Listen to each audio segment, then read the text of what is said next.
Another game, another perfect result for the tanking Sens.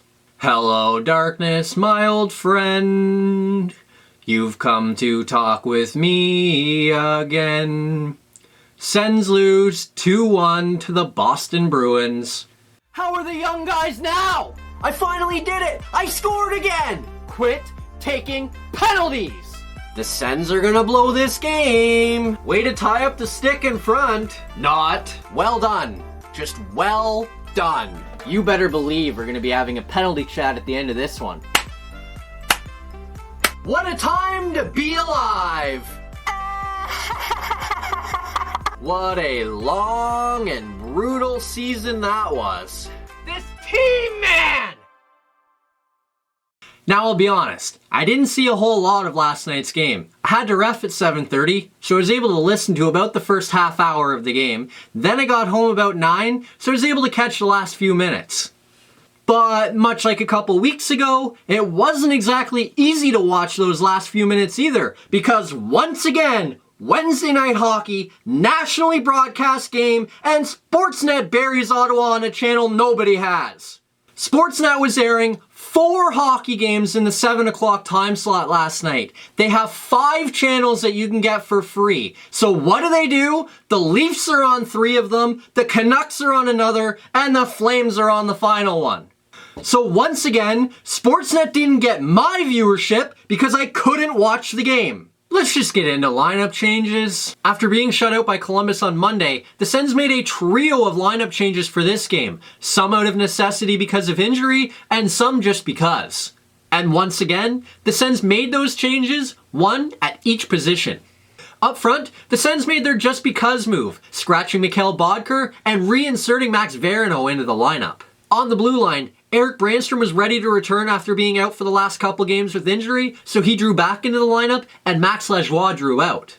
Lajoie did not get sent down though, and was just a healthy scratch for this game. And in goal, Craig Anderson injured himself in the game against Columbus on Monday, so he drew out of the lineup and Anders Nilsson came back in. And with Andy injured, he was placed on injured reserve earlier today, and Marcus Hogberg was recalled yesterday to serve as Nilsson's backup.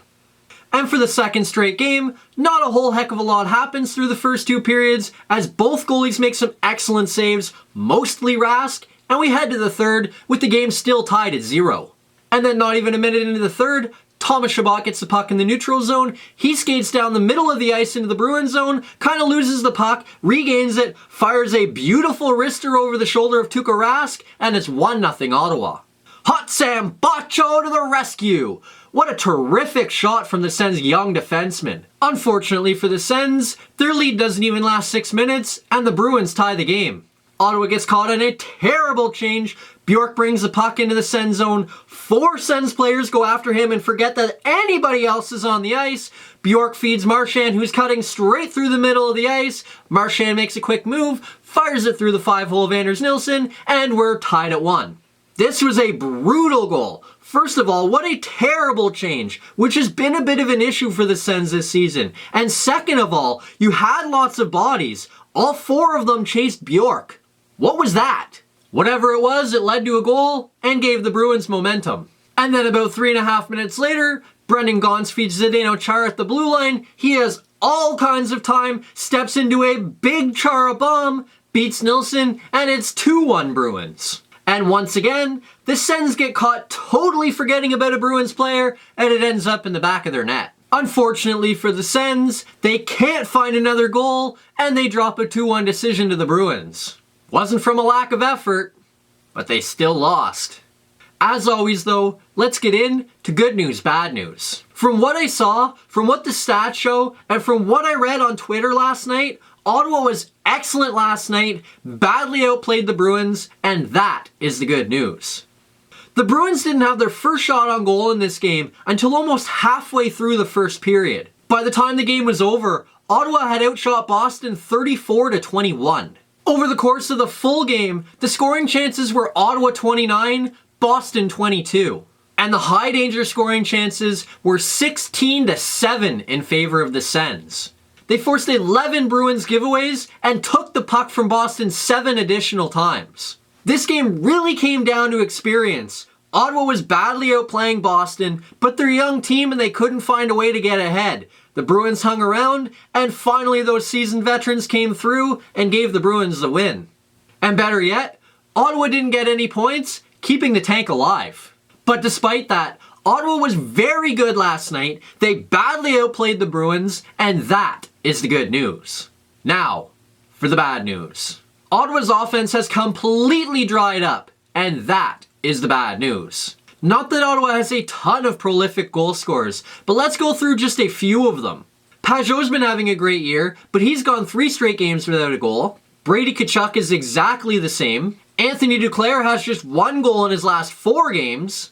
Chris Tierney hasn't scored a goal in over a month. Connor Brown has just 1 goal in the month of November, and he's gone 13 straight without one. And Colin White has just 1 goal since October 12th, a span of 14 games. And the Sens have just 1 goal in their last 2 games. If Ottawa hopes to start winning games like they were doing a little while ago, getting some goal scoring would help, and getting some depth goal scoring from some of those guys I mentioned, aside from Tkachuk, Duclair, and Pageau, would be greatly appreciated.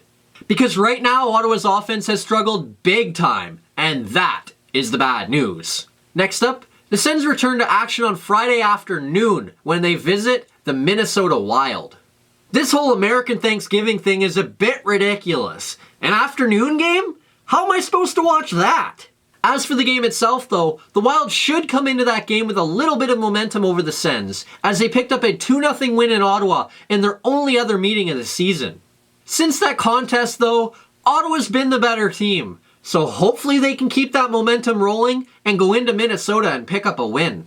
That's it for this video. Hit like if you liked it, subscribe to the channel if you haven't already, share with anybody you know, and today's question is, what would you do to jumpstart Ottawa's offense? Is it systematic, or is it simply a matter of changing the line combinations? Let me know down below, and we'll see you tomorrow afternoon when the Sens visit the Minnesota Wild.